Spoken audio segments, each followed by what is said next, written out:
Welcome to my day 5 of 5 painting challenge. তোমরা বিগত 4টি পেইন্টিংয়েই অনেক ভালোবাসা দিয়েছো, যার কারণে তোমাদের অসংখ্য ধন্যবাদ। আজকে পেইন্টিং করার জন্য উপরের স্ক্রিনে দেওয়া শামিমাপুর এই পেইন্টিংটি চুজ করেছি। আজকে হলো এই সিরিজের লাস্ট পেইন্টিং, তাই আমি সহজ কিছু রাখার চেষ্টা করেছি।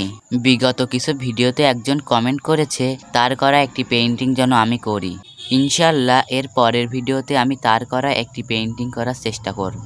এখানে কিছু ডিটেলিংয়ের কাজ আমি অফ ক্যামেরায় করে নিয়েছি, যাতে ভিডিওটি একটু ছোট হয়, কারণ ভিডিওটি যদি অনেক বড় হয়ে যায় তাহলে তোমাদের দেখার ধৈর্য থাকবে না। সেই জন্য আমি ভিডিওটি অনেক ছোট করার চেষ্টা করেছি। আমার ফেসবুক পেজে কিন্তু বিভিন্ন রকমের অফার চলছে, তোমরা চাইলে সেখান থেকে অনেক কম প্রাইসে পেইন্টিংগুলো ক্রয় করতে পারবে। আজকের এই পেইন্টিংটি যদি তোমাদের কাছে ভালো লাগে তাহলে একটি লাইক দিয়ে চ্যানেলটি সাবস্ক্রাইব করে দিও, এবং যদি ফেসবুক পেজ থেকে দেখো তাহলে পেজটি ফলো করে দিও।